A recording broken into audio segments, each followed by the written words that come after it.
ಓಂ ನಮೋ ಭಗವತೆ ವಾಸುದೇವಾಯ. ಓಂ ನಮೋ ಭಗವತೆ ವಾಸುದೇವಾಯ. ಓಂ ನಮೋ ಭಗವತೆ ವಾಸುದೇವಾಯ.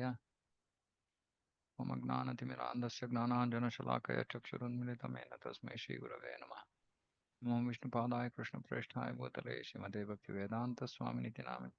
ನಮಸ್ತೆ ಸಾರಸ್ವತೆ ದೇವಿ ಗೌರವಾಣಿ ಪ್ರಚಾರಿಣಿ ನಿರ್ವಿಶೇಷ ಶೂನ್ಯವಾದಿ ಪಾಶ್ಚಾತ್ಯ ದೇಶಕಾರಿಣಿ. ಜೈ ಶ್ರೀ ಕೃಷ್ಣ ಚೈತನ್ಯ ಪ್ರಭು ನಿತ್ಯಾನಂದ ಶ್ರೀ ಅದ್ವೈತ ಗದಾಧರ ಶಿವಾಸಾದಿ ಗೌರ ಭಕ್ತವೃಂದ. ಹರೇ ಕೃಷ್ಣ ಕೃಷ್ಣ ಕೃಷ್ಣ ಹರೇ ಹರೇ. ಹರೇ ರಾಮ ರಾಮ ರಾಮ ಹರೇ ಹರೇ.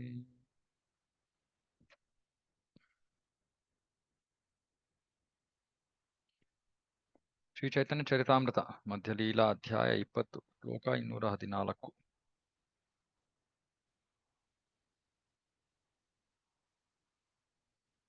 ಓಕೆ, 213.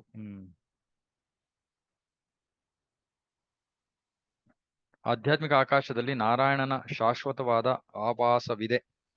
ಆಧ್ಯಾತ್ಮಿಕ ಆಕಾಶದ ಮೇಲಿನ ಭಾಗದಲ್ಲಿ ಐಶ್ವರ್ಯದಿಂದ ತುಂಬಿರುವ ಕೃಷ್ಣ ಲೋಕವೆಂಬ ಗ್ರಹವಿದೆ. ಕೃಷ್ಣ ಲೋಕ ಗ್ರಹವು ಗೋಕುಲ, ಮಥುರಾ ಮತ್ತು ದ್ವಾರಕಾ ಎಂಬ 3 ವಿಭಾಗಗಳಲ್ಲಿ ಹಂಚಿ ಹೋಗಿದೆ. ಗೋಕುಲ, ಮಥುರಾ, ದ್ವಾರಕಾ. ಪ್ರಭು ಕೇಶವನು ಶಾಶ್ವತವಾಗಿ ಮಥುರಾದಲ್ಲಿ ವಾಸಿಸುತ್ತಾನೆ ಮತ್ತು ಜಗನ್ನಾಥನೆಂದು ಕರೆಯಲ್ಪಡುವ ಪ್ರಭು ಪುರುಷೋತ್ತಮನು ಶಾಶ್ವತವಾಗಿ ನೀಲಾಚಲದಲ್ಲಿ ವಾಸ ಮಾಡುತ್ತಾನೆ. ಜಗನ್ನಾಥಪುರಿ. ಪ್ರಯಾಗದಲ್ಲಿ ಪ್ರಭು ಬಿಂದು ಮಾಧವನೆಂದು ನೆಲೆಸಿದ್ದಾನೆ ಮತ್ತು ಪ್ರಭುವನ್ನು ಮಂದಾರ ಪರ್ವತದಲ್ಲಿ ಮಧುಸೂದನನೆಂದು ಕರೆಯುತ್ತಾರೆ. ವಾಸುದೇವ, ಪದ್ಮನಾಭ ಮತ್ತು ಜನಾರ್ದನರು ಆನಂದಾರಣ್ಯದಲ್ಲಿ ವಾಸಿಸುತ್ತಾರೆ. ಏನಿದು ಆನಂದಾರಣ್ಯ? ಆನಂದಾರಣ್ಯ ಎಂದು ಕರೆಯುವ ಸ್ಥಾನದಲ್ಲಿ. ಓಕೆ. ವಿಷ್ಣು ಕಂಚಿಯಲ್ಲಿ ಪ್ರಭು ವಿಷ್ಣು ಇರುವನು. ಮಾಯಾಪುರದಲ್ಲಿ ಪ್ರಭು ಹರಿಯು ಮತ್ತು ವಿಶ್ವದ ತುಂಬ ವಿಧದ ರೂಪಗಳಲ್ಲಿ ಇರುವನು. ಭಾವಾರ್ಥ: ಈ ಎಲ್ಲಾ ರೂಪಗಳು ಮೂರ್ತಿಯ ರೂಪಗಳಲ್ಲಿವೆ ಮತ್ತು ಅವರು ದೇವಾಲಯಗಳಲ್ಲಿ ಪೂಜಿಸಲ್ಪಡುತ್ತಾರೆ. ಅವರ ಹೆಸರುಗಳೆಂದರೆ ಮಥುರಾದಲ್ಲಿ ಕೇಶವ, ನೀಲಾಚಲದಲ್ಲಿ ಪುರುಷೋತ್ತಮ ಅಥವಾ ಜಗನ್ನಾಥ, ಪ್ರಯಾಗದಲ್ಲಿ ಬಿಂದು ಮಾಧವ, ಮಂದಾರದಲ್ಲಿ ಮಧುಸೂದನ, ವಾಸುದೇವ, ಪದ್ಮನಾಭ ಮತ್ತು ಜನಾರ್ದನ. ದಕ್ಷಿಣ ಭಾರತದ ಕೇರಳದ ಆನಂದಾರಣ್ಯದಲ್ಲಿ ವಿಷ್ಣು, ಕಂಚಿಯಲ್ಲಿ ಪ್ರಭು ವರದರಾಜ ಮತ್ತು ಹರಿಯು ಮಾಯಾಪುರದಲ್ಲಿ ಇರುವನು. ಮಾಯಾಪುರವು ಪ್ರಭು ಚೈತನ್ಯರ ಜನ್ಮ ನಿವೇಶ. ಹೀಗೆ ವಿಶ್ವದ ತುಂಬ ಬೇರೆ ಬೇರೆ ಸ್ಥಾನಗಳಲ್ಲಿ ವಿಗ್ರಹಗಳು ದೇವಾಲಯಗಳಲ್ಲಿದ್ದ ಭಕ್ತರ ಮೇಲೆ ಅವ್ಯಾಜ ಕರುಣೆಯನ್ನು ತೋರಿಸುತ್ತಾರೆ. ಈ ಎಲ್ಲ ವಿಗ್ರಹಗಳು ವೈಕುಂಠಗಳ ಆಧ್ಯಾತ್ಮಿಕ ಜಗತ್ತಿನಲ್ಲಿರುವ ಮೂರ್ತಿಗಳಿಂದ ಅಭಿನ್ನವಾಗಿವೆ. ಅರ್ಚಾ ಮೂರ್ತಿ ಪ್ರಭುವಿನ ಪೂಜೆಗೊಳ್ಳುವ ವಿಗ್ರಹಗಳು ಐಹಿಕ ಪದಾರ್ಥಗಳಿಂದ ಮಾಡಿದಂತೆ ಕಂಡರೂ ಕೂಡ ಅವು ಆಧ್ಯಾತ್ಮಿಕ ವೈಕುಂಠ ಲೋಕಗಳಲ್ಲಿ ಇರುವ ಆಧ್ಯಾತ್ಮಿಕ ರೂಪದಷ್ಟೇ ಒಳ್ಳೆಯವುಗಳಾಗಿವೆ. ಆಸ್ ಗುಡ್ ಆಸ್ ಅಂದ್ರೆ ಒಳ್ಳೆಯವು ಅಲ್ಲ, ಅದಕ್ಕೆ ಸಮಾನ. ವಿಗ್ರಹವು ಗುಡಿಯಲ್ಲಿ ಭಕ್ತನ ಐಹಿಕ ಚಕ್ಷುಗಳಿಗೆ ಕಾಣಿಸುತ್ತದೆ. ಐಹಿಕ ಬದ್ಧ ಜೀವಿಗೆ ಪ್ರಭುವಿನ ಆಧ್ಯಾತ್ಮಿಕ ರೂಪವನ್ನು ನೋಡುವುದು ಸಾಧ್ಯವಿಲ್ಲ. ಅವ್ಯಾಜ ಕರುಣೆಯನ್ನು ನಮಗೆ ಅನುಗ್ರಹಿಸಲು ಪ್ರಭು ಅರ್ಚಾ ಮೂರ್ತಿಯಾಗಿ ನಾವು ನೋಡಲೆಂದು ನಮ್ಮ ಮುಂದೆ ಕಾಣುತ್ತಾನೆ. ಅರ್ಚಾ ಮೂರ್ತಿಯನ್ನು ಕಲ್ಲಿನಿಂದಲೋ ಅಥವಾ ಕಟ್ಟಿಗೆಯಿಂದಲೋ ಮಾಡಿರುವರೆಂದು ಭಾವಿಸುವುದು ಸರ್ವಥಾ ಸಲ್ಲದು. ಪದ್ಮಪುರಾಣದಲ್ಲಿ ಹೀಗೆ ಹೇಳಲಾಗಿದೆ: ಅರ್ಚೆ ವಿಷ್ಣುರ್ ಶಿಲಾದೀರ್ ಗುರುಷುನ್ ನರಮತಿರ್ ವೈಷ್ಣವೇ ಜಾತಿ ಬುದ್ಧಿರ್. ವಿಷ್ಣುರ್ವಾ ವೈಷ್ಣವ ನಾಮ್ ಕಲಮಲ ಮಥನೆ ಪಾದ ತೀರ್ಥೇಂಬು ಬುಧಿ. ಶ್ರೀ ವಿಷ್ಣೋರ್ ನಾಮ್ನಿ ಮಂತ್ರೇ ಸಕಲ ಕಲುಷಹೇ ಶಬ್ದೇ ಸಾಮಾನ್ಯ ಬುದ್ಧಿರ್. ವಿಷ್ಣೋ ಸರ್ವೇಶ್ವರೇಷ್ಟೇ ತದ್ ಇತರ ಸಮಧೀರ್ ಯಸ್ಯ ವಾ ನಾರಕೀಸಹ. ದೇಗುಲದಲ್ಲಿಯ ವಿಗ್ರಹವನ್ನು ಕಲ್ಲು ಅಥವಾ ಕಟ್ಟಿಗೆಯಿಂದ ಮಾಡಿರುವರೆಂದು ಯಾರು ಭಾವಿಸಬಾರದು. ಯಾರು ಗುರುಗಳನ್ನು ಸಾಮಾನ್ಯ ಮನುಷ್ಯರೆಂದು ತಿಳಿಯಬಾರದು. ಗುರುಗಳನ್ನು ಸಾಮಾನ್ಯ ಮನುಷ್ಯರಂತ ತಿಳಿಬಾರದು. ಗುರುಗಳ ಶರೀರದಲ್ಲಿ ಆಗೋ ವಿಷಯಗಳು ಸಾಮಾನ್ಯ ಮನುಷ್ಯನಿಗೆ ಆಗುವಂತ ವಿಷಯಗಳು ಅಂತ ಅನ್ಕೋಬಾರ್ದು. ಸಾಮಾನ್ಯ ಮನುಷ್ಯನ ದೇಹದಲ್ಲಿ ಮನಸ್ಸಿನಲ್ಲಿ ಆಗೋ ವಿಷಯಗಳು ತನ್ನ ಕರ್ಮಫಲ. ಗುರುಗಳ ದೇಹದಲ್ಲಿ ಮನಸ್ಸಿನಲ್ಲಿ ಆಗುವಂತಹ ವಿಷಯಗಳು ಅವರ ಶಿಷ್ಯಂದರು ಮಾಡುವಂತಹ ಪಾಪದ ಪ್ರತಿಫಲ. ವೈಷ್ಣವನು ಯಾವುದೇ ವಿಶಿಷ್ಟ ಜಾತಿಗೆ ಅಥವಾ ಪಂಥಕ್ಕೆ ಸೇರಿದವನೆಂದು ಯಾರೂ ಭಾವಿಸಬಾರದು ಮತ್ತು ಯಾರು ಚರಣಾಮೃತ ಅಥವಾ ಗಂಗಾಜಲವನ್ನು ಸಾಮಾನ್ಯ ಜಲವೆಂದು ಭಾವಿಸಬಾರದು. ಐಹಿಕ ಪ್ರಪಂಚದಲ್ಲಿರುವ ಕೃಷ್ಣನ ಎಲ್ಲಾ ವಿಸ್ತರಣೆಗಳು ಪ್ರಭುವಿನ ಕರುಣೆಯ ಸ್ವಾಭಾವಿಕ ಪ್ರದರ್ಶನಗಳು ಮತ್ತು ಈ ಐಹಿಕ ಪ್ರಪಂಚದಲ್ಲಿ ಅವನ ಭಕ್ತಿ ಸೇವೆಯಲ್ಲಿ ತೊಡಗಿದ ಭಕ್ತರಿಗೆಲ್ಲ ಅನುಕೂಲತೆಗಳನ್ನು ಮಾಡಿಕೊಡಲು ಕೊಟ್ಟಿರುವ ಒಪ್ಪಿಗೆ. ಓಕೆ.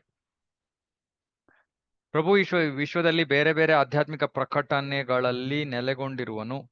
ಇವು 7 ದ್ವೀಪಗಳ 9 ವಿಭಾಗಗಳಲ್ಲಿ ನೆಲೆಗೊಂಡಿವೆ. ಹೀಗೆ ಅವುಗಳ ಲೀಲೆ ಸಾಗಿದೆ. ಜಗತ್ತಿನಲ್ಲಿ 7 ದ್ವೀಪಗಳು 9 ವರ್ಷಗಳು. ಹೀಗೆ ಭಗವಂತ ಎಲ್ಲ ಕಡೆ ನೆಲೆಸಿದ್ದಾನೆ.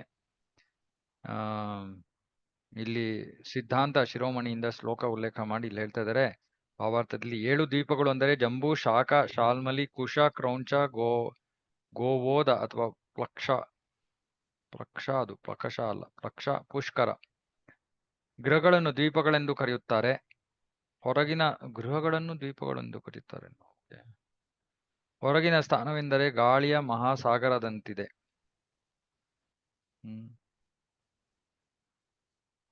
ಜಲ ಮಹಾಸಾಗರದಲ್ಲಿ ಇರುವ ದ್ವೀಪಗಳಂತೆ ಈ ಸ್ಥಳದ ಮಹಾಸಾಗರಗಳಲ್ಲಿರುವ ಈ ಗೃಹಗಳನ್ನು ದ್ವೀಪಗಳು ಎಂದು ಕರೆಯುತ್ತಾರೆ. 9 ಖಂಡಗಳಿದ್ದು ಇವುಗಳನ್ನು ಭಾರತ, ಕಿನ್ನರ, ಹರಿ, ಕುರು, ಹಿರಣ್ಮಯ, ರಮ್ಯಕ, ಇಳಾವೃತ, ಭದ್ರಶ್ವ ಮತ್ತು ಕೇತುಮಾಲ ಎಂದು ಕರೆಯುತ್ತಾರೆ. ಇವು ವರ್ಷಗಳು, 9 ವರ್ಷಗಳು. ಇವೆಲ್ಲವುಗಳು ಜಂಬೂದ್ವೀಪದ ವಿವಿಧ ಭಾಗಗಳು. ಈ 9 ವರ್ಷಗಳು ಜಂಬೂದ್ವೀಪದ ವಿವಿಧ ಭಾಗಗಳು. ಭಾರತ ವರ್ಷ, ಕಿನ್ನರ, ಹರಿ, ಕುರು, ಹಿರಣ್ಮಯ, ರಮ್ಯಕ, ಇಳಾವೃತ, ಭದ್ರಶ್ವ ಮತ್ತು ಕೇತುಮಾಲ. ಸೊ ಈ 7 ದ್ವೀಪಗಳಿವೆ. ಜಂಬೂದ್ವೀಪ, ಶಾಖದ್ವೀಪ, ಶಾಲ್ಮಲಿ, ಕುಶ, ಕ್ರೌಂಚ, ಪ್ಲಕ್ಷ ಮತ್ತು ಪುಷ್ಕರ. ಈ 7 ದ್ವೀಪಗಳು. ಜಂಬೂದ್ವೀಪದಲ್ಲಿ 9 ವರ್ಷಗಳಿವೆ. ಎಲ್ಲಾ ವರ್ಷಗಳಲ್ಲೂ ಕೂಡ ಭಗವಂತ ತನ್ನ ಬೇರೆ ಬೇರೆ ರೂಪಗಳಲ್ಲಿ ಇದ್ದಾನೆ. ಪ್ರಭು ಎಲ್ಲ ವಿಶ್ವಗಳಲ್ಲಿ ತನ್ನ ಭಕ್ತರನ್ನು ಕೇವಲ ಸಂತೋಷಗೊಳಿಸಲು ನೆಲೆಸಿದ್ದಾನೆ. ಹೀಗೆ ಪ್ರಭು ಅಧಾರ್ಮಿಕ ತತ್ವಗಳನ್ನು ನಾಶಪಡಿಸಿ ಧಾರ್ಮಿಕ ತತ್ವಗಳನ್ನು ಸ್ಥಾಪಿಸುತ್ತಾನೆ. ಯದಾ ಯದಾ ಹಿ ಧರ್ಮಸ್ಯ ಗ್ಲಾನಿರ್ಭವತಿ. ಈ ರೂಪಗಳಲ್ಲಿ ಕೆಲವನ್ನು ಅವತಾರಗಳೆಂದು ಗಣಿಸುತ್ತಾರೆ. ಉದಾಹರಣಾರ್ಥ ಪ್ರಭು ವಿಷ್ಣು, ಪ್ರಭು ತ್ರಿವಿಕ್ರಮ, ಪ್ರಭು ನರಸಿಂಹ ಮತ್ತು ವಾಮನನು ಇರುವರು. ಇವರೆಲ್ಲ ಅವತಾರಗಳು.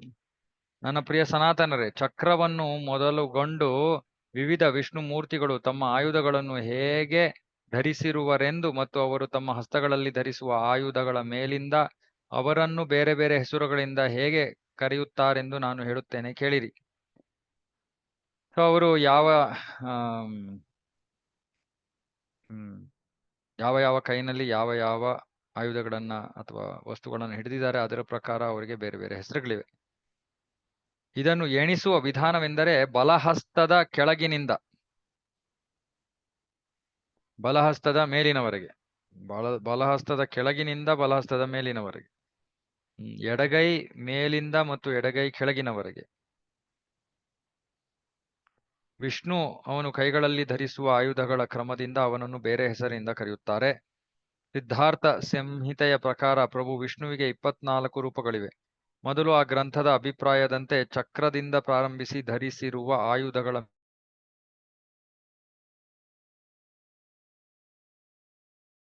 ಸಂಕರ್ಷಣ, ಪ್ರದ್ಯುಮ್ನ, ಅನಿರುದ್ಧ, ಕೇಶವ, ನಾರಾಯಣ, ಮಾಧವ, ಗೋವಿಂದ, ವಿಷ್ಣು, ಮಧುಸೂದನ, ತ್ರಿವಿಕ್ರಮ, ವಾಮನ, ಶ್ರೀಧರ, ಋಷಿಕೇಶ, ಪದ್ಮನಾಭ, ದಾಮೋದರ, ಪುರುಷೋತ್ತಮ, ಅಚ್ಯುತ, ನೃಸಿಂಹ, ಜನಾರ್ದನ, ಹರಿ, ಕೃಷ್ಣ, ಅಧೋಕ್ಷಜ, ಉಪೇಂದ್ರ. ಪ್ರಭು ವಾಸುದೇವನು ತನ್ನ ಬಲಗೈ ಕೆಳಗೆ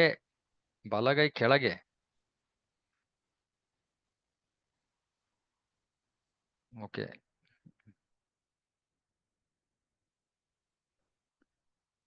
ಕರೇ ಮೂರ್ತಿಗಳನ್ನ ತಾರೆ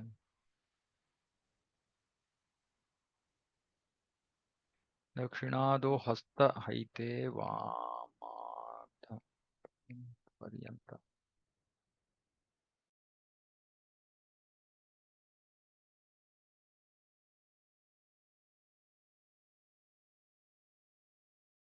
ನಾಲ್ಕು ಕೈಯಲ್ಲಿ 4 ಆಯುಧಗಳು. ಓಕೆ, ಬಲಗೈ ಕೆಳಗೆ, ಬಲಗೈ ಮೇಲೆ. ಓಕೆ, ಬಲಗೈ ಕೆಳಗೆ ಗದೆಯನ್ನು, ಬಲಗೈ ಮೇಲೆ ಶಂಖವನ್ನು, ಎಡಗೈ ಮೇಲೆ ಚಕ್ರವನ್ನು, ಎಡಗೈ ಕೆಳಗೆ ಕಮಲ. ಸೊ ಇದು ವಾಸುದೇವ. ಸೊ ಹೀಗೆ ಸಂಕರ್ಷಣನ ಬೇರೆ ಬೇರೆ ಕೈಗಳಲ್ಲಿ ಬೇರೆ ಬೇರೆ ಚಿಹ್ನೆಗಳಿವೆ ಇತ್ಯಾದಿ. ಸೊ ಇದನ್ನ ಸುಮ್ಮನೆ ಓದ್ತೀನಿ, ಕೇಳಿಸ್ಕೊಳ್ಳೋಣ. ಸಂಕರ್ಷಣನು ತನ್ನ ಕೆಳಗಿನ ಬಲಗೈಯಲ್ಲಿ ಗದೆಯನ್ನು, ಮೇಲಿನ ಬಲಗೈಯಲ್ಲಿ ಶಂಖವನ್ನು, ಮೇಲಿನ ಎಡಹಸ್ತದ ಮೇಲೆ ಕಮಲ, ಮತ್ತೆ ಕೆಳಗಿನ ಎಡಹಸ್ತದಲ್ಲಿ ಚಕ್ರ. ಸೊ ವಾಸುದೇವ ಮತ್ತೆ ಸಂಕರ್ಷಣನಲ್ಲಿ ವ್ಯತ್ಯಾಸ ಏನು? ಎಡಗೈ ಮೇಲೆ ಶಂಖ, ಎಡಗೈ ಮೇಲೆ ಚಕ್ರ, ಎಡಗೈ ಕೆಳಗಡೆ ಕಮಲ. ವಾಸುದೇವನಿಗೆ. ಸಂಕರ್ಷಣನಿಗೆ ಉಲ್ಟಾ, ಎಡಗೈ ಮೇಲೆ ಕಮಲ, ಎಡಗೈ ಕೆಳಗೆ ಚಕ್ರ. ಈ ರೀತಿ ಬದಲಾಗ್ತಾ ಇರತ್ತೆ. ಪ್ರದ್ಯುಮ್ನನು ಚಕ್ರ ಶಂಖ ಗದಾ ಕಮಲವನ್ನು ಧರಿಸುತ್ತಾನೆ. ಅನಿರುದ್ಧನು ಚಕ್ರ ಗದಾ ಶಂಖ ಕಮಲವನ್ನು ಧರಿಸಿರುತ್ತಾನೆ. ಇದೇ ರೀತಿ ಬೇರೆ ಬೇರೆ ಎಲ್ಲ ರೂಪಗಳ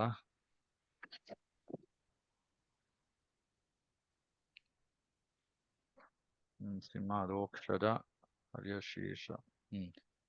ಹಯಶೀರ್ಷ ಪಂಚರಾತ್ರದ ಪ್ರಕಾರ 237ನೇ ಶ್ಲೋಕ. ಹಯಶೀರ್ಷ ಪಂಚರಾತ್ರದ ಪ್ರಕಾರ 16 ವ್ಯಕ್ತಿಗಳಿರುವರು. ಅವರು ಹೇಗೆ ಆಯುಧಗಳನ್ನು ಧರಿಸುವರು ಅನ್ನುವ ಅಭಿಪ್ರಾಯವನ್ನು ನಾನು ಈಗ ವರ್ಣಿಸುತ್ತೇನೆ. ಇದರಲ್ಲಿ 16, ಈಗ 24 ಹೇಳಿದ್ರು, ಇವಾಗ 16 ಹೇಳ್ತಾ ಇದ್ದಾರೆ. ಓಕೆ.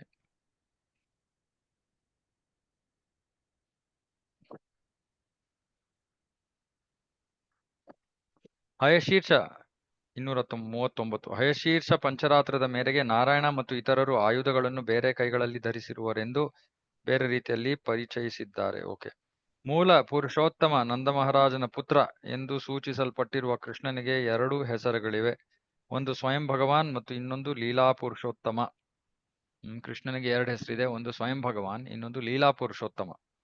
ಪ್ರಭು ಕೃಷ್ಣನು ಸ್ವತಃ ತಾನೇ ದ್ವಾರಕಾಪುರಿಯನ್ನು ಸುತ್ತುವರಿದು ರಕ್ಷಕನಾಗಿದ್ದಾನೆ. ನಗರದ ವಿವಿಧ ಭಾಗಗಳಲ್ಲಿ 9 ಸ್ಥಾನಗಳಲ್ಲಿ ಅವನು 9 ರೂಪಗಳಲ್ಲಿ ವಿಸ್ತೀರ್ಣಗೊಂಡಿದ್ದಾನೆ.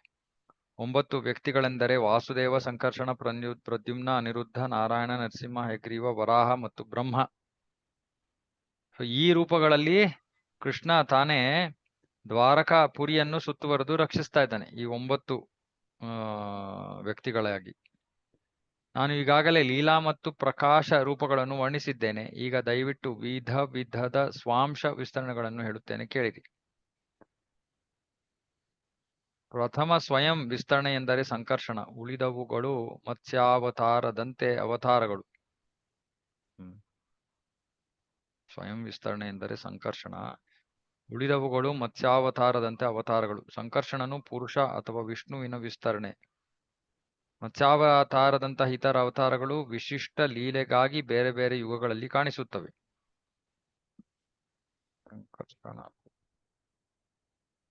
ವಿಷ್ಣುವಿನ ವಿಸ್ತರಣೆ. ಓಕೆ. ಪುರುಷ ಅವತಾರಗಳೆಂದರೆ ವಿಶ್ವ ಸೃಷ್ಟಿಯ ಪ್ರಭುಗಳು. ಇವೆಂದರೆ ಕಾರಣೋದಕಶಾಹಿ, ಗರ್ಭೋದಕಶಾಹಿ, ಕ್ಷೀರೋದಕಶಾಹಿ ವಿಷ್ಣು. ಲೀಲಾವತಾರಗಳು ಚತುಸ್ಸನ 4 ಕುಮಾರರು: ನಾರದ, ವರಾಹ, ಮತ್ಸ್ಯ, ಯಜ್ಞ, ನರನಾರಾಯಣ, ಕರ್ದಮ, ಕಪಿಲ, ದತ್ತಾತ್ರೇಯ, ಹಯಶೀರ್ಷ, ಹಂಸ, ಧ್ರುವಪ್ರಿಯ, ವೃಷ್ಣಿಗರ್ಭ, ಋಷಭ, ಪೃಥು, ನೃಸಿಂಹ, ಕೂರ್ಮ, ಧನ್ವಂತರಿ, ಮೋಹಿನಿ, ವಾಮನ, ಭಾರ್ಗವ ಅಥವಾ ಪರಶುರಾಮ, ರಾಘವೇಂದ್ರ, ವ್ಯಾಸ, ಪ್ರಲಂಬಾರಿ, ಬಲರಾಮ, ಕೃಷ್ಣ, ಬುದ್ಧ ಮತ್ತು ಕಲ್ಕಿ. 25 ದೇವತ್ವದ ವ್ಯಕ್ತಿಗಳು ಲೀಲಾವತಾರಗಳು, ಏಕೆಂದರೆ ಅವರು ಬ್ರಹ್ಮನ ಪ್ರತಿ ದಿವಸ ಪ್ರಕಟವಾಗುತ್ತಾರೆ. ಪ್ರತಿ ದಿವಸ ಅಥವಾ ಪ್ರತಿ ಕಲ್ಪದಲ್ಲಿ ಅವರನ್ನು ಕೆಲವು ಸಲ ಕಲ್ಪಾವತಾರಗಳು ಎಂದು ಕರೆಯುತ್ತಾರೆ. ಈ ಅವತಾರಗಳಲ್ಲಿ ಹಂಸ ಮತ್ತು ಮೋಹಿನಿ ಸ್ಥಿರವಾಗಿ ಇರುವವರಲ್ಲ ಅಥವಾ ಅಷ್ಟು ಪರಿಚಿತರೂ ಅಲ್ಲ, ಆದರೆ ಅವರನ್ನು ಪ್ರಾಭವ ಅವತಾರಗಳಲ್ಲಿ ಸೇರಿಸಿದ್ದಾರೆ.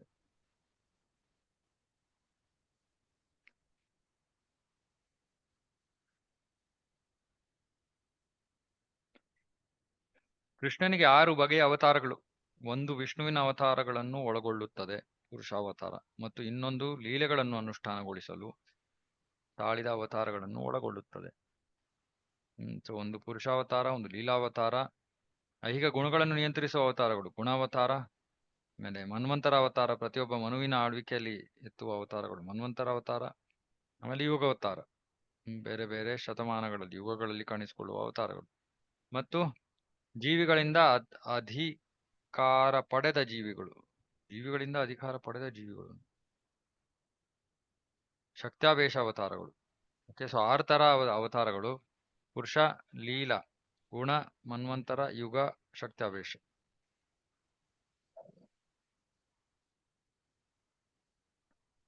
ಭಾವಾರ್ಥದಲ್ಲಿ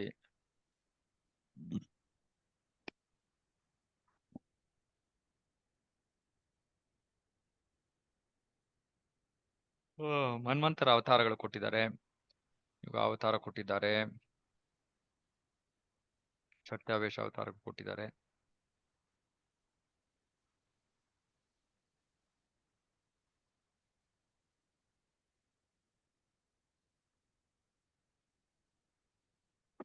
ಮನ್ವಂತರ ಅವತಾರಗಳು: ಯಜ್ಞ, ವಿಭು, ಸತ್ಯಸೇನ, ಹರಿ, ವೈಕುಂಠ, ಅಜಿತ, ವಾಮನ, ಸಾರ್ವಭೌಮ, ಋಷಭ, ವಿಶ್ವಕ್ಸೇನ, ಧರ್ಮಸೇತು, ಸುಧಾಮ, ಯೋಗೇಶ್ವರ, ಬೃಹದ್ಭಾನು. ಇವೆಲ್ಲವುಗಳ ಒಟ್ಟು ಸಂಖ್ಯೆ 14. ಮತ್ತು ಇವುಗಳಲ್ಲಿ ಯಜ್ಞ ಮತ್ತು ವಾಮನ ಇವರನ್ನು ಕೂಡ ಲೀಲಾವತಾರಗಳಲ್ಲಿ ಗಣಿಸುತ್ತಾರೆ. ಯುಗಾವತಾರಗಳು: ಶುಕ್ಲ ಶ್ವೇತ ಸತ್ಯಯುಗದಲ್ಲಿ, ರಕ್ತ ಕೆಂಪು ತ್ರೇತಾಯುಗದಲ್ಲಿ, ಶ್ಯಾಮ ಕಪ್ಪು ದ್ವಾರಕಾ ಯುಗದಲ್ಲಿ, ಮತ್ತು 4 ಸಾಮಾನ್ಯವಾಗಿ ಕೃಷ್ಣನು, ಆದರೆ ವಿಶೇಷ ಸಂದರ್ಭಗಳಲ್ಲಿ ಪೀತ ಹಳದಿ ಚೈತನ್ಯ ಮಹಾಪ್ರಭುಗಳಂತೆ ಕಲಿಯುಗದಲ್ಲಿ. ಶಕ್ತ್ಯಾವೇಶ ಅವತಾರಗಳನ್ನು ವಿಂಗಡಿಸಿದ್ದಾರೆ. ದೈವಿಕ ಮಗ್ನತೆಯ ರೂಪಗಳು: ಕಪಿಲ, ಭಗವದ್ದಾವೇಶ ಕಪಿಲ ಮತ್ತು ಋಷಭದೇವರು, ದೈವಿಕವಾಗಿ ಶಕ್ತಗೊಳಿಸಿದ ರೂಪಗಳು.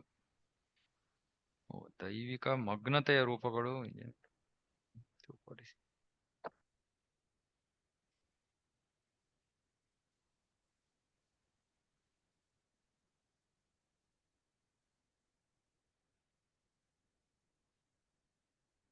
ಭಗವದ್ದಾವೇಶ, ಶಕ್ತ್ಯಾವೇಶದಲ್ಲಿ 2 ಇದೆ: ಭಗವದ್ದಾವೇಶ, ಶಕ್ತ್ಯಾವೇಶ. ಶಕ್ತ್ಯಾವೇಶದಲ್ಲಿ 7 ಪ್ರಮುಖ: ಶೇಷನಾಗ, ಸ್ವಸೇವನ ಶಕ್ತಿ.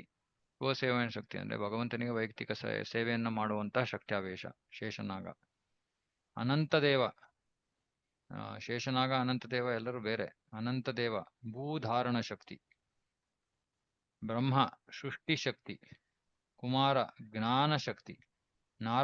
ನಾರದ ಭಕ್ತಿ ಶಕ್ತಿ. ಋತು ಪಾಲನ ಶಕ್ತಿ. ಪರಶುರಾಮ ದುಷ್ಟ ದಮನ ಶಕ್ತಿ. ಸೊ ಇವೆಲ್ಲವೂ ಕೂಡ ಶಕ್ತ್ಯಾವೇಶ.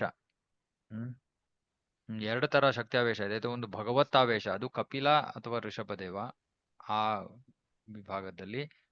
ಆಮೇಲೆ ಶಕ್ತ್ಯಾವೇಶ ಅಂದ್ರೆ ಒಬ್ಬ ಜೀವಿ ಸಶಕ್ತಗೊಂಡಿದ್ದಾನೆ ಯಾವುದೋ ಒಂದು ಕಾರ್ಯವನ್ನು ಮಾಡೋದಕ್ಕೆ, ಅದರಲ್ಲಿ ಶೇಷನಾಗ ಸ್ವಸೇವನ ಶಕ್ತಿ, ಅನಂತದೇವ ಭೂಧಾರಣ ಶಕ್ತಿ, ಬ್ರಹ್ಮ ಸೃಷ್ಟಿ ಶಕ್ತಿ, ಕುಮಾರ ಜ್ಞಾನ ಶಕ್ತಿ, ನಾರದ ಮುನಿ ಭಕ್ತಿ ಶಕ್ತಿ, ಋತು ಪಾಲನ ಶಕ್ತಿ, ಪರಶುರಾಮ ದುಷ್ಟ ದಮನ ಶಕ್ತಿ. ಬಾಲ್ಯ ಮತ್ತು ಯೌವನ ಅಂದರೆ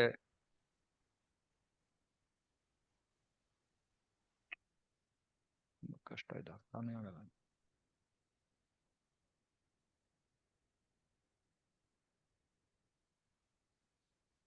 ಸಾಮಾನ್ಯವಾಗಿ ಭಗವಂತ ಈ ಬಾಲ್ಯ ಪೌಗಂಡದಲ್ಲಿರ್ತಾನೆ. ಕೃಷ್ಣ ಬಾಲಕನಾಗಿ ಹುಡುಗನಾಗಿ ತನ್ನ ಲೀಲೆಗಳನ್ನ ಮಾಡಿದಾನೆ. ಕೃಷ್ಣನಿಗೆ ಅಸಂಖ್ಯ ಅವತಾರಗಳಿರುವುದರಿಂದ ಅವುಗಳನ್ನು ಎಣಿಸುವುದು ಸಾಧ್ಯವಿಲ್ಲ. ನಾವು ಸ್ವಾಭಾವಿಕವಾಗಿ ಚಂದ್ರನ ಮತ್ತು ವೃಕ್ಷದ ಶಾಖೆಗಳ ಉದಾಹರಣೆಯನ್ನು ಕೊಡಬಹುದು. ಓ ಪಂಡಿತ ಬ್ರಾಹ್ಮಣರೇ, ಹೇಗೆ ಸಾವಿರಾರು ಸಣ್ಣ ಸಣ್ಣ ನದಿಗಳು ಜಲಾಶಯದಿಂದ ಹರಿಯುತ್ತವೆಯೋ ಹಾಗೆ ಸಮಸ್ತ ಶಕ್ತಿಯ ಆಕಾರನಾದ ದೇವೋತ್ತಮ ಪರಮಪುರುಷ ಶ್ರೀಹರಿಯಿಂದ ಅಸಂಖ್ಯ ಅವತಾರಗಳು ಪ್ರವಹಿಸುತ್ತವೆ. ಪ್ರಾರಂಭದಲ್ಲಿ ಕೃಷ್ಣನು ಸ್ವತಃ ತಾನೇ ಪುರುಷಾವತಾರಗಳಲ್ಲಿ ಅಥವಾ ವಿಷ್ಣು ಅವತಾರಗಳಲ್ಲಿ ಅವತರಿಸುತ್ತಾನೆ. ಇವು 3 ವಿಧ ಇದೆ. ವಿಷ್ಣುವಿಗೆ 3 ಪುರುಷ ರೂಪಗಳಿವೆ. ಸಮಗ್ರ ಐಹಿಕ ಶಕ್ತಿಯನ್ನು ಸೃಷ್ಟಿಸಿರುವ ಮಹಾವಿಷ್ಣು, ಮೊದಲನೆಯವನು, ವಿಶ್ವದಲ್ಲಿ ನೆಲೆಗೊಂಡಿರುವ ಗೋರ್ಬೋಧಕಶಾಹಿ ಎರಡನೆಯವನು, ಮತ್ತು ಪ್ರತಿಯೊಬ್ಬ ಜೀವಿಗಳ ಹೃದಯದಲ್ಲಿರುವ ಕ್ಷೀರೋದಕಶಾಹಿ ಮೂರನೆಯವನು. ಯಾರು ಈ ಮೂವರನ್ನು ತಿಳಿಯುವರೋ ಅವರು ಮಾಯೆಯ ಮುಷ್ಟಿಯಿಂದ ಮುಕ್ತರಾಗುತ್ತಾರೆ. ಕೃಷ್ಣನಿಗೆ ಅಪರಿಮಿತ ಶಕ್ತಿ ಇದೆ. ಅದರಲ್ಲಿ ಮೂರು ಮುಖ್ಯವಾಗಿವೆ: ಇಚ್ಛಾಶಕ್ತಿ, ಜ್ಞಾನಶಕ್ತಿ, ಕ್ರಿಯಾಶಕ್ತಿ.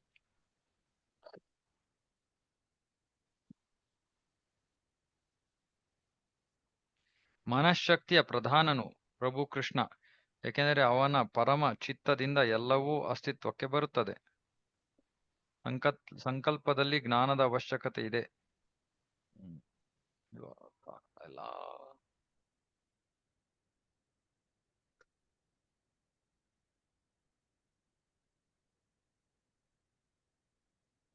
ಇಚ್ಛಾಶಕ್ತಿ ಪ್ರಧಾನ ಕೃಷ್ಣ.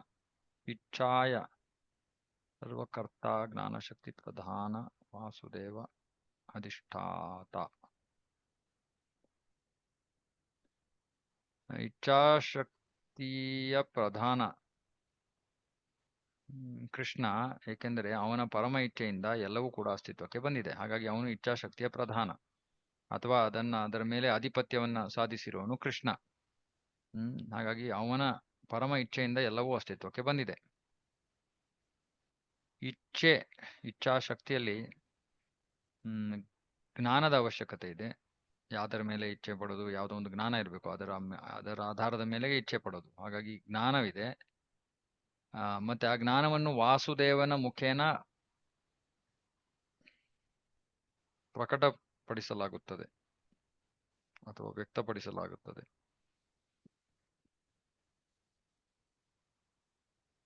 ವಾಸುದೇವನ ಮುಖೇನ ವ್ಯಕ್ತಪಡಿಸಲಾಗುತ್ತದೆ ಅಂದ್ರೆ ಏನರ್ಥ?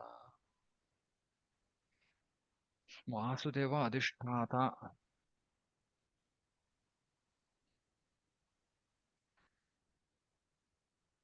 ಜ್ಞಾನಶಕ್ತಿ ಪ್ರಧಾನ. ಜ್ಞಾನಶಕ್ತಿಯ ಪ್ರಧಾನ ರೂಪ ವಾಸುದೇವ. ಇಚ್ಛಾಶಕ್ತಿಯ ಪ್ರಧಾನ ಕೃಷ್ಣ. ಜ್ಞಾನಶಕ್ತಿಯ ಪ್ರಧಾನ ವಾಸುದೇವ. ಇದೆಲ್ಲ ಬೇರೆ ಬೇರೆ ಭಗವಂತನ ರೂಪಗಳು, ಯಾವ್ಯಾವ ಶಕ್ತಿಗಳನ್ನು ನಿಯಂತ್ರಿಸ್ತಾ ಇವೆ ಇವೆಲ್ಲ.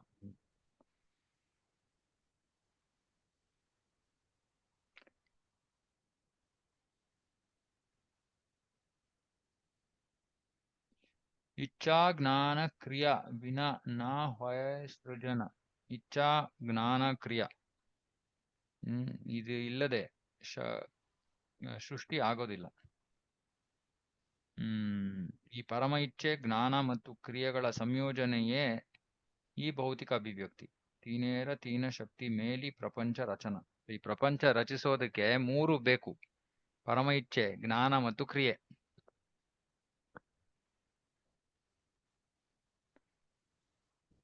ಕ್ರಿಯಾಶಕ್ತಿ ಪ್ರಧಾನ ಸಂಕರ್ಷಣ ಬಲರಾಮ. ಸಂಕರ್ಷಣ ಬಲರಾಮ ಇಬ್ಬರು ಒಂದೇನ? ಬಲರಾಮನಿಂದ ಸಂಕರ್ಷಣ ಬಂದಿರೋದು. ಈ ಕ್ರಿಯಾಶಕ್ತಿಯ ಪ್ರಧಾನ ಸಂಕರ್ಷಣ, ಅವನು ಈ ಅಥವಾ ಬಲರಾಮ, ಅವನು ಈ ಪ್ರಾಕೃತ ಅಪ್ರಾಕೃತ ಸೃಷ್ಟಿಗಳಿಗೆ ಕಾರಣ, ಅಥವಾ ಅವನೇ ಅದನ್ನು ಸೃಷ್ಟಿ ಮಾಡುದು. ಭೌತಿಕ ಮತ್ತು ಆಧ್ಯಾತ್ಮಿಕ ಜಗತ್ತುಗಳನ್ನು ಸೃಷ್ಟಿ ಮಾಡುವನು ಬಲರಾಮ.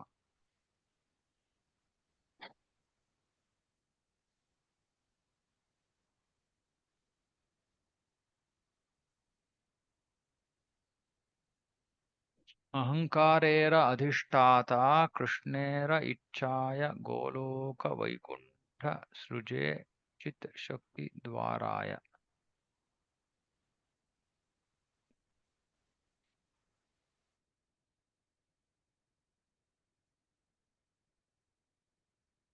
ಅವನು ಅಹಂಕಾರದ ಅಧಿಷ್ಠಾತ ಅಥವಾ ಅಹಂಕಾರವನ್ನ ಅದರ ಮೇಲೆ ಆಧಿಪತ್ಯವನ್ನು ಸಾಧಿಸಿರೋನು. ಕೃಷ್ಣೇರ ಇಚ್ಛಾಯ, ಕೃಷ್ಣನ ಇಚ್ಛೆಯಿಂದ ಗೋಲೋಕ ವೈಕುಂಠ ಸೃಜೆ, ಗೋಲೋಕ ಮತ್ತೆ ವೈಕುಂಠಗಳನ್ನು ಅವನು ಸೃಷ್ಟಿ ಮಾಡ್ತಾನೆ. ಚಿತ್ ಶಕ್ತಿ ದ್ವಾರ, ಚಿತ್ ಶಕ್ತಿಯಿಂದ ಅಥವಾ ಆಧ್ಯಾತ್ಮಿಕ ಶಕ್ತಿಯಿಂದ ಅವನು ಗೋಲೋಕ ವೈಕುಂಠ ಗ್ರಹಗಳ ಎಲ್ಲವನ್ನು ಸೃಷ್ಟಿ ಮಾಡ್ತಾನೆ. ಯಾರು? ಬಲರಾಮ. ಅವನನ್ನ ಮೂಲ ಸಂಕರ್ಷಣ ಅಂತ ಕರೀತಾರೆ. ಬಲರಾಮನಿಂದ ಭೌತಿಕ ಜಗತ್ತು ಆಗತ್ತೆ, ಆಧ್ಯಾತ್ಮಿಕ ಜಗತ್ತು ಆಗತ್ತೆ. ಇಲ್ಲಿ ಹೇಳ್ತಾ ಇದ್ದಾರೆ ಆಧ್ಯಾತ್ಮಿಕ ಜಗತ್ತು ಅಂದ್ರೆ ಗೋಲೋಕ ಬೃಂದಾವನ ವೈಕುಂಠ ಇವೆರಡನ್ನೂ ಕೂಡ ಬಲರಾಮ ಸೃಷ್ಟಿ ಮಾಡಿದ್ದಾನೆ ತನ್ನ ಆಧ್ಯಾತ್ಮಿಕ ಶಕ್ತಿಯಿಂದ.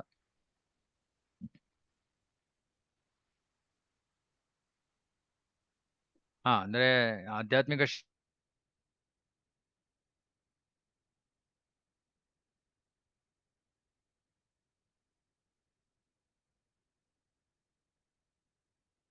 ಮತ್ತೆ ಈ ಆಧ್ಯಾತ್ಮಿಕ ಜಗತ್ತು ಶಾಶ್ವತ ಆಧ್ಯಾತ್ಮಿಕ ಶಕ್ತಿಯ ಲೀಲೆಗಳ ಒಂದು ಧಾಮ, ಅಂದ್ರೆ ಆಧ್ಯಾತ್ಮಿಕ ಶಕ್ತಿಯ ಧಾಮ.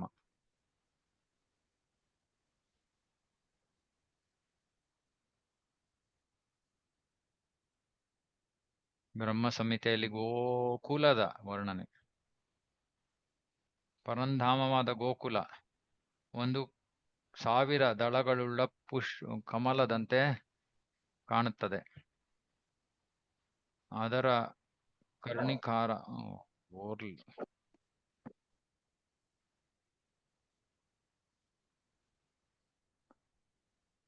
ಈ ಕಮಲದ ಸುತ್ತು ಇರುವುದು ಪರಮಪ್ರಭು ಕೃಷ್ಣನ ಆವಾಸ. ಪಕಳೆ. ಓಕೆ.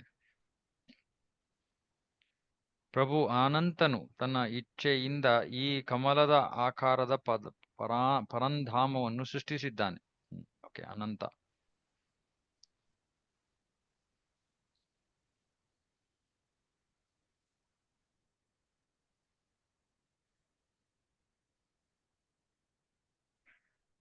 ಐಹಿಕ ಶಕ್ತಿಯ ಕರ್ತೃತ್ವದ ಮೂಲಕ ಪ್ರಭು ಸಂಕರ್ಷಣನು ಎಲ್ಲಾ ವಿಶ್ವಗಳನ್ನು ಸೃಷ್ಟಿಸಿದ್ದಾನೆ.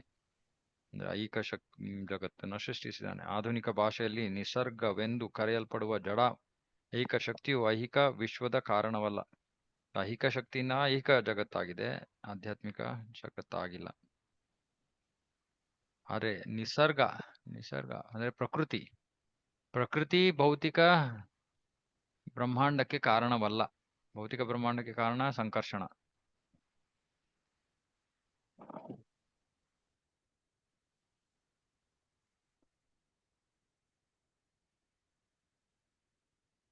ದೇವೋತ್ತಮ ಪರಮಪುರುಷನ ಶಕ್ತಿ ಇಲ್ಲದೆ ಜಡ ಪದಾರ್ಥಗಳು ವಿಶ್ವ ಪ್ರಕಟಣೆಯನ್ನು ಸೃಷ್ಟಿಸಲಾರವು. ಈ ಶಕ್ತಿಯು ಐಹಿಕ ಶಕ್ತಿಯಿಂದಲೇ ಉದ್ಭವಿಸದು. ಇದನ್ನು ಸಂಕರ್ಷಣನು ದಯಪಾಲಿಸುತ್ತಾನೆ. ಭಗವಂತನ ಶಕ್ತಿ ಇಲ್ಲದೆ ಜಡ ಪದಾರ್ಥಗಳು ವಿಶ್ವವನ್ನ ಸೃಷ್ಟಿಸೋಕಾಗಲ್ಲ. ಅಂದ್ರೆ ಪ್ರಕೃತಿ ಜಡ, ಆ ಜಡ ಪ್ರಕೃತಿಯಿಂದ ವಿಶ್ವ ಸೃಷ್ಟಿಯಾಗೋಕ್ಕಾಗಲ್ಲ. ಅದಕ್ಕೆ ಮೂಲ ಕಾರಣ ಸಂಕರ್ಷಣ. ಜಡ ಪದಾರ್ಥಗಳು ತಾವೇ ಏನನ್ನು ಸೃಷ್ಟಿಸಲಾರವು. ದೇವೋತ್ತಮ ಪರಮಪುರುಷನ ಶಕ್ತಿಯಿಂದ ಐಹಿಕ ಶಕ್ತಿಯು ಸೃಷ್ಟಿಯನ್ನು ಹುಟ್ಟಿಸುತ್ತದೆ. ಇದನ್ನು ನಾವು ಭಾಗವತದಲ್ಲಾಗ್ಲಿ ಓದ್ಲಾಯ್ತು, 3ನೇ ಸ್ಕಂದದಲ್ಲಿ. ಕಬ್ಬಿಣಕ್ಕೆ ತಾನಾಗಿಯೇ ಉರಿಯುವ ಶಕ್ತಿ ಇಲ್ಲ, ಆದರೆ ಅದನ್ನು ಬೆಂಕಿಯಲ್ಲಿಟ್ಟರೆ ಅದಕ್ಕೆ ಸುಡುವ ಶಕ್ತಿ ಬರುತ್ತದೆ. ಬಲರಾಮ ಮತ್ತು ಕೃಷ್ಣರು ಐಹಿಕ ವಿಶ್ವದ ಮೂಲ ಪರಿಣಾಮ ಮತ್ತು ಐಹಿಕ ಕಾರಣಗಳು.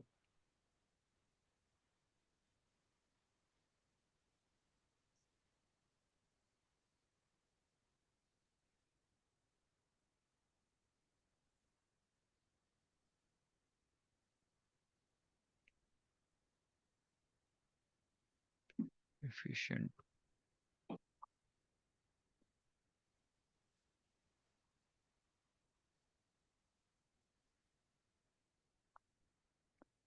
ಮಹಾವಿಷ್ಣುವಿನಂತೆ ಐಹಿಕ ಶಕ್ತಿಯ ಐಹಿಕ ಪಂಚಭೂತಗಳಲ್ಲಿ ಪ್ರವೇಶಿಸಿ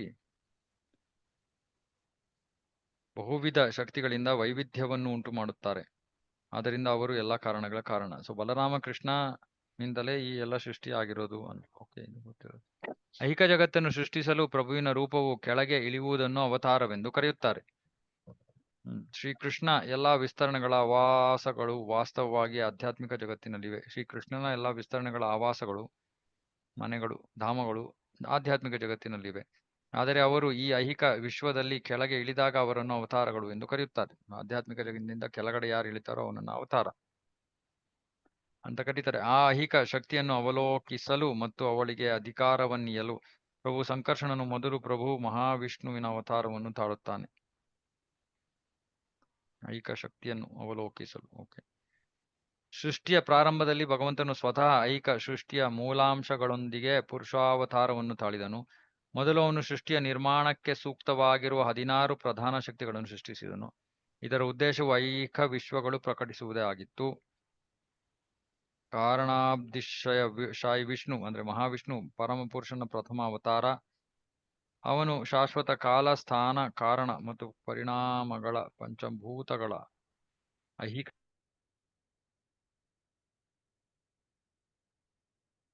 ಪದ ಗರ್ಭಶಾಯಿ ವಿಷ್ಣುವಿನ ಒಡೆಯನು ಮತ್ತು ಎಲ್ಲಾ ಚರಾಚರ ಜೀವಿಗಳ ಒಡೆಯನು ಆಗಿದ್ದಾನೆ.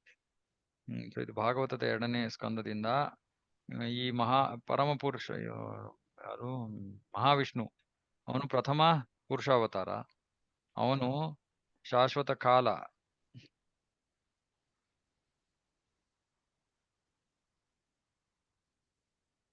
ಆಯ್ತು ನನ್ನ ಇಂಟರ್ನೆಟ್ಗೆ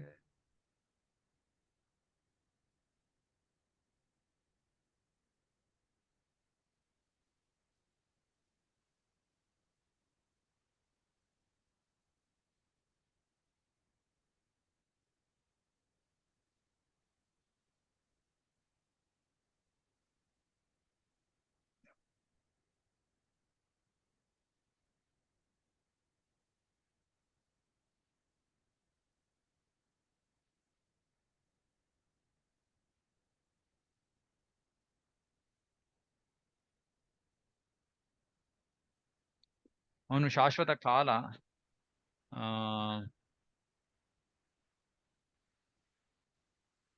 ಅಂತರಿಕ್ಷ ಸ್ವಭಾವ, ಅಂತರಿಕ್ಷ, ಅದರ ಕಾರಣ ಪರಿಣಾಮ, ಮನಸ್ಸು, ಪಂಚಮಹಾಭೂತಗಳು, ಭೌತಿಕ ಅಹಂಕಾರ, ಭೌತಿಕ ಗುಣಗಳು, ಇಂದ್ರಿಯಗಳು, ವಿರಾಟ್ ರೂಪ, ಇವೆಲ್ಲದರ ಮಾಸ್ಟರ್ ಆಗಬೇಕು.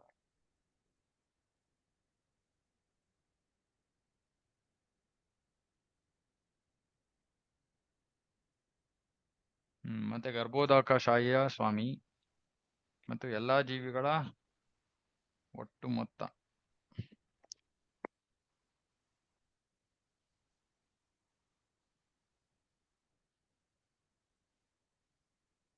ಎಲ್ಲ ಚರಾಚರ ಜೀವಿಗಳ ಒಡೆಯ.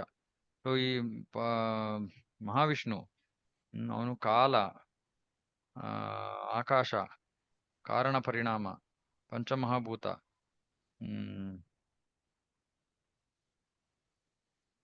ಐಹಿಕ ಅಹಂಕಾರ, ಭೌತಿಕ ಅಹಂಕಾರ, ಗುಣಗಳು, ಇಂದ್ರಿಯಗಳು ಮತ್ತು ವಿರಾಟ ರೂಪವಾದ ಗರ್ಭೋದಕಶಾಹಿ ವಿಷ್ಣು, ಇವರೆಲ್ಲರ ಸ್ವಾಮಿ. ಯಾರು? ಕಾರಣೋದಕಶಾಹಿ ವಿಷ್ಣು. ಮತ್ತೆ ಎಲ್ಲ ಚರಾಚರ ಜೀವಿಗಳ ಒಡೆಯನೂ ಆಗಿದ್ದಾನೆ.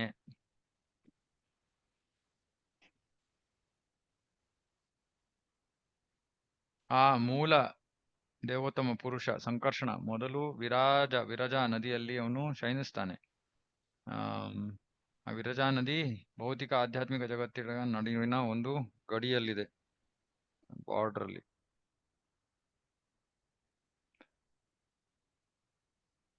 ಮತ್ತೆ ಕಾರಣಾಬ್ಧಿಶಾಯ ವಿಷ್ಣು ಅಂದ್ರೆ ಮಹಾವಿಷ್ಣು ಆಗಿ ಅವನು ಭೌತಿಕ ಸೃಷ್ಟಿಯ ಮೂಲ ಕಾರಣ. ವಿರಜ ಕಾರಣ ಜಲ, ಅದು ಆಧ್ಯಾತ್ಮಿಕ ಜಗತ್ತು ಮತ್ತೆ ಭೌತಿಕ ಜಗತ್ತಿನ ಗಡಿ. ಭೌತಿಕ ಶಕ್ತಿ ಇದರ ಒಂದು ದಡದಲ್ಲಿದೆ, ಅದು ಇನ್ನೊಂದು ದಡವನ್ನು ಪ್ರವೇಶಿಸಕ್ಕೆ ಸಾಧ್ಯ ಇಲ್ಲ. ಒಂದು ಆಧ್ಯಾತ್ಮಿಕ ಆಕಾಶವನ್ನ ಭೌತಿಕ ಶಕ್ತಿ ಪ್ರವೇಶಿಸಕ್ಕೆ ಸಾಧ್ಯ ಇಲ್ಲ. ಆಧ್ಯಾತ್ಮಿಕ ಜಗತ್ತಿನಲ್ಲಿ ರಜೋಗುಣ, ತಮೋಗುಣ ಅಥವಾ ಅವುಗಳ ಮಿಶ್ರಣ ಇಲ್ಲ, ಅಥವಾ ಮಿಶ್ರ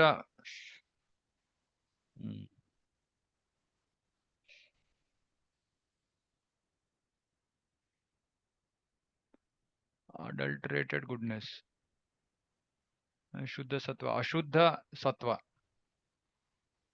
ಅಲ್ಲಿ ಅಶುದ್ಧ ಸತ್ವ ಇಲ್ಲ, ಶುದ್ಧ ಸತ್ವ ಇದೆ. ಸಮಯದ ಪ್ರಭಾವವಿಲ್ಲ, ಮಾಯೆಯ ಪ್ರಭಾವವಿಲ್ಲ. ಅಲ್ಲಿ ಕೇವಲ ಭಗವಂತನ ಶುದ್ಧ ಭಕ್ತರು ಮಾತ್ರ ನೆಲೆಸಿರ್ತಾರೆ. ಮತ್ತೆ ಅವರನ್ನ ದೇವತೆಗಳು, ಅಸುರರು ಇಬ್ಬರು ಆರಾಧಿಸ್ತಾರೆ. ಅವರು ಆಧ್ಯಾತ್ಮಿಕ ಜಗತ್ತಿನಲ್ಲಿ ಪ್ರಭುವಿನ ಸಹವರ್ತಿಗಳಾಗಿ, ಅನುಚರರಾಗಿ ಅಲ್ಲಿ ನೆಲೆಸಿದ್ದಾರೆ.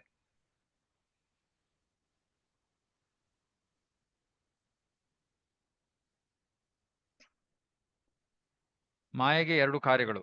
ಒಂದು ಮಾಯಾ, ಇನ್ನೊಂದು ಪ್ರಧಾನ. ಮಾಯಾ ಅಂದರೆ ನಿಮಿತ್ತ, ತಕ್ಷಣದ ಕಾರಣ. ಪ್ರಧಾನ ವಿಶ್ವೇರ ಉಪಾದಾನ.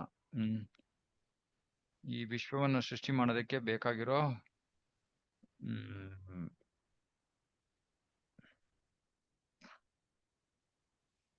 ಮೂಲ ಅಂಶಗಳು, ಅದಕ್ಕೆ ಪ್ರಧಾನ ಅಂತ ಕರೀತಾರೆ. ಮಾಯಾ ಸೃಷ್ಟಿಯಾಗೋದಕ್ಕೆ ಮೂಲ ಕಾರಣ ಅಥವಾ ತಕ್ಷಣದ ಕಾರಣ. ಪ್ರಧಾನ ಘಟಕಾಂಶಗಳು ಅಥವಾ ಅಂಶಗಳು. ದೇವೋತ್ತಮ ಪರಮಪುರುಷ ಭೌತಿಕ ಶಕ್ತಿಯ ಮೇಲೆ ಕಣ್ಣು ಹಾಯಿಸಿದಾಗ ಅವಳು ಉದ್ರಿಕ್ತಗೊಳ್ಳುತ್ತಾಳೆ, ಕ್ಷೋಭೆಗೊಳ್ಳುತ್ತಾಳೆ. ಆಗ ಪ್ರಭು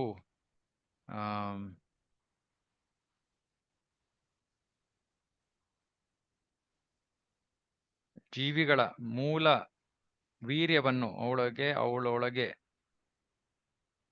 ಹಾಕ್ತಾನೆ. ಆದರೆ ಇದು ಅವನು ನೇರವಾಗಿ ಮಾಡೋದಿಲ್ಲ, ಶಿವನ ಮೂಲಕ, ಶಂಭುವಿನ ಮೂಲಕ ಇದಾಗೋದು. ಏನು, ಜೀವಿಗಳ ಮೂಲ ವೀರ್ಯವನ್ನು ಶಂಭುವಿನ ಮೂಲಕ ಅವನು, ಯಾಕಂದ್ರೆ ಮಹಾವಿಷ್ಣು ಮಾಯಾಶಕ್ತಿಯನ್ನು ಸ್ಪರ್ಶಿಸೋದಿಲ್ಲ. ಮಾಯಾಶಕ್ತಿ ಅಥವಾ ದುರ್ಗಾಶಕ್ತಿಯನ್ನು ಸ್ಪರ್ಶಿಸೋ ಕೆಲಸ ಶಂಭುದು.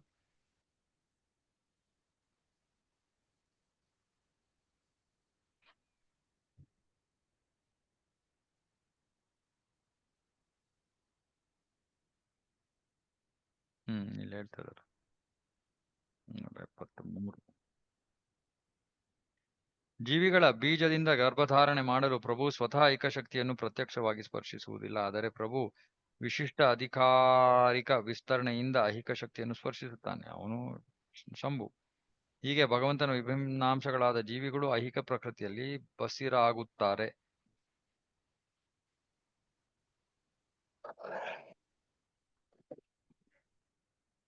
ನೆನಪು ಇರದ ಕಾಲದಲ್ಲಿ ಐಹಿಕ ಪ್ರಕೃತಿಯೊಂದಿಗೆ ತ್ರಿಗುಣಗಳಲ್ಲಿ ಜೋರಾಗಿ ಕಲಕಿದ ಮೇಲೆ, ಅಯ್ಯಪ್ಪ, ಕನ್ನಡ ಟ್ರಾನ್ಸ್ಲೇಷನ್ ಆಗಲ್ಲ.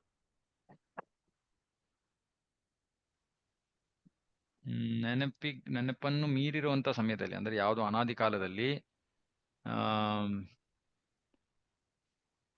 ಕ್ಷುಭಿತ ಧರ್ಮಿಣ್ಯ,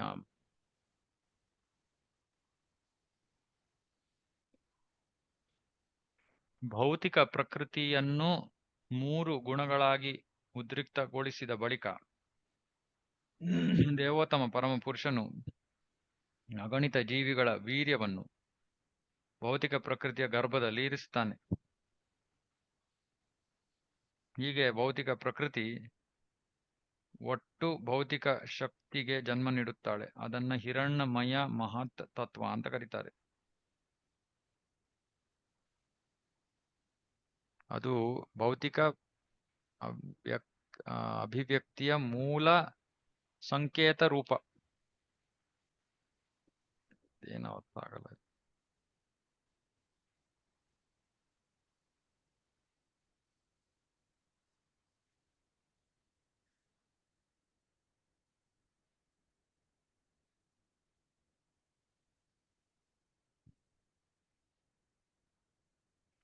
ಸಕಾಲದಲ್ಲಿ ಪರಮ ಪುರುಷನು ವೈಕುಂಠನಾಥ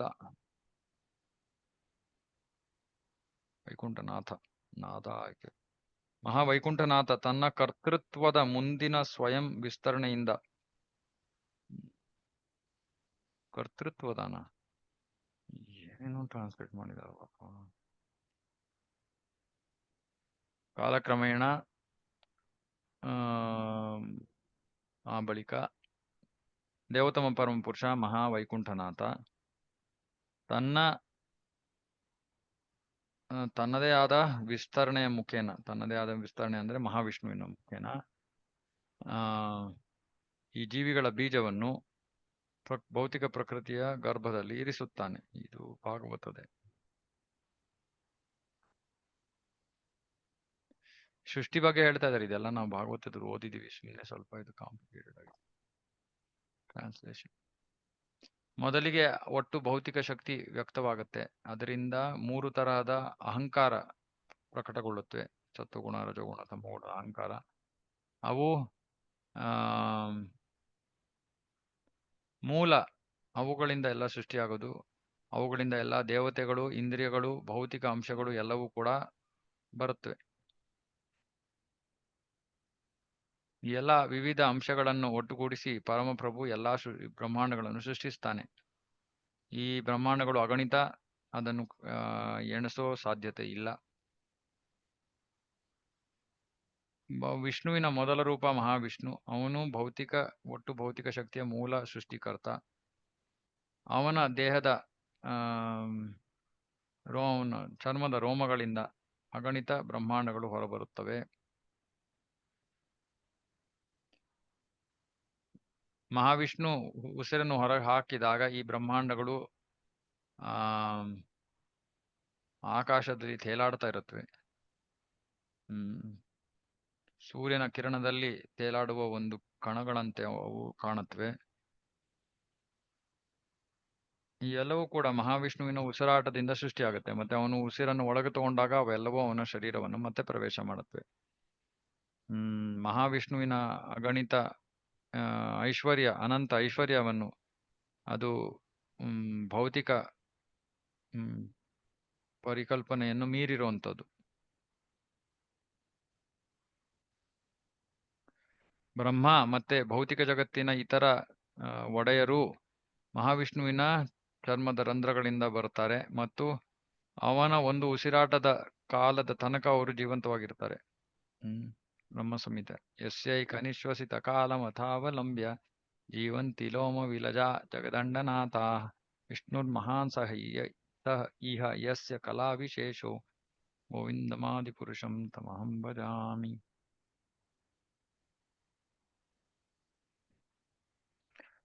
ಸಮಸ್ತ ಬ್ರಹ್ಮಾಂಡಗಳ ಪರಮಾತ್ಮ ಅಂತರ್ಯಾಮಿ ಮಹಾವಿಷ್ಣು.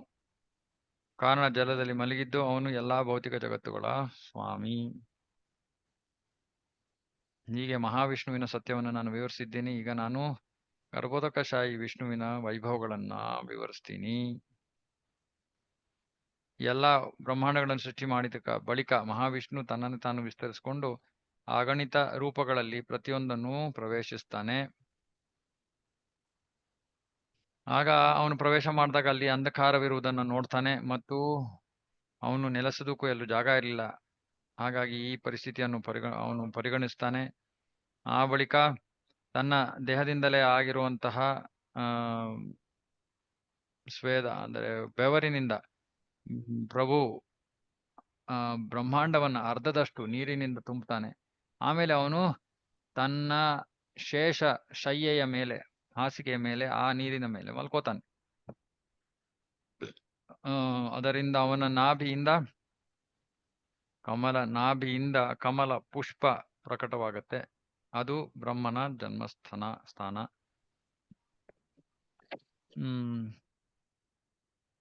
ಪದ್ಮದ ನಾಳದಲ್ಲಿ 14 ಗೃಹ ಲೋಕಗಳಿವೆ. ಆಮೇಲೆ ಅವನು ಬ್ರಹ್ಮನಾಗಿ ಇಡೀ ಬ್ರಹ್ಮಾಂಡವನ್ನ ಪ್ರಕಟ ಮಾಡ್ತಾನೆ, ಸೃಷ್ಟಿ ಮಾಡ್ತಾನೆ. ಈ ರೀತಿಯಲ್ಲಿ ದೇವತಮ ಪರಮಪುರುಷ ವಿಷ್ಣುವಾಗಿ ಈ ಭೌತಿಕ ಜಗತ್ತಿನ ಪಾಲನೆಯನ್ನ ಮಾಡ್ತಾನೆ. ಅವನು ಈ ಭೌತಿಕ ಗುಣಗಳನ್ನು ಯಾವಾಗಲೂ ಮೀರಿರೋದ್ರಿಂದ ಭೌತಿಕ ಪ್ರಕೃತಿ ಅವನನ್ನು ಸ್ಪರ್ಶಿಸೋದಕ್ಕೆ ಸಾಧ್ಯ ಇಲ್ಲ.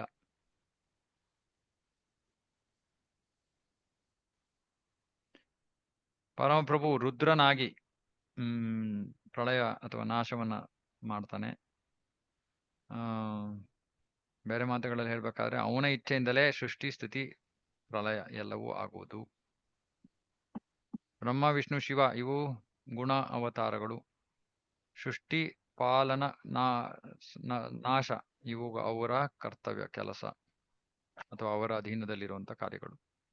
ಗರ್ಭೋದಕಶಾಹಿ ವಿಷ್ಣು ಬ್ರಹ್ಮಾಂಡದೊಳಗೆ ಅವನನ್ನ ಹಿರಣ್ಯ ಗರ್ಭ ಅಂತ ಕರೀತಾರೆ ಮತ್ತು ಅಂತರ್ಯಾಮಿ ಪರಮಾತ್ಮ ಅಂತ ಕರೀತಾರೆ. ವೈದಿಕ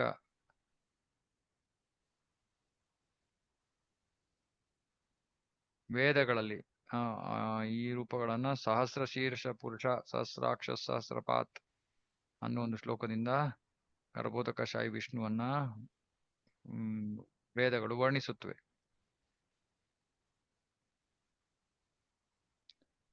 ಗರ್ಭೋದಕಶಾಹಿ ವಿಷ್ಣು ಅವನು ಪ್ರತಿಯೊಂದು ಬ್ರಹ್ಮಾಂಡದ ಸ್ವಾಮಿ ಮತ್ತೆ ಭೌತಿಕ ಶಕ್ತಿಯ ಆಶ್ರಯ ಆಗಿದ್ದರೂ ಅವನು ಭೌತಿಕ ಶಕ್ತಿಯ ಸ್ಪರ್ಶದಿಂದ ದೂರವಿರ್ತಾನೆ.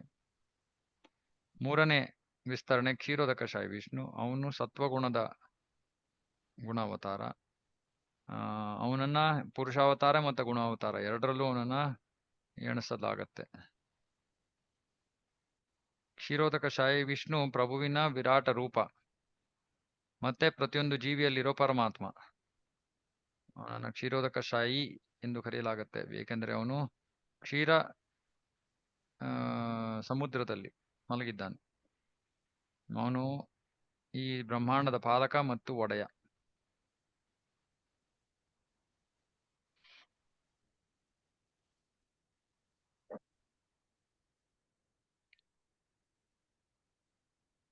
ಓ ಸನಾತನ, ನಾನು 3 ಪುರುಷ ಅವತಾರಗಳನ್ನು ವರ್ಣಿಸಿದ್ದೀನಿ. ಈಗ ನಾನು ಲೀಲಾವತಾರಗಳ ಬಗ್ಗೆ ಹೇಳ್ತೀನಿ, ಕೇಳು.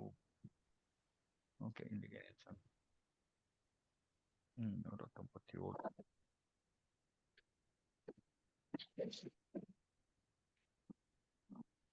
ನಮ್ಗೆ ಗೊತ್ತಿರೋ ವಿಷಯಗಳೇ ಪುರುಷಾವತಾರ, ಇದರ ವರ್ಣನೆ ಆಯ್ತು. ಈಗ ಲೀಲಾವತಾರ.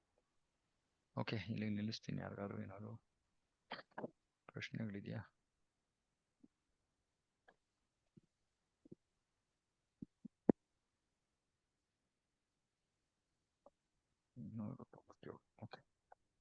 ಓಕೆ. ಶ್ರೀ ಚೈತನ್ಯ ಚರಿತಾಮೃತ ಕಿ ಜಯ, ಜಗದ್ಗುರು ಶಿಲ ಪ್ರಭುಪಾದ ಕಿ ಜಯ. ಹರೇ ಕೃಷ್ಣ.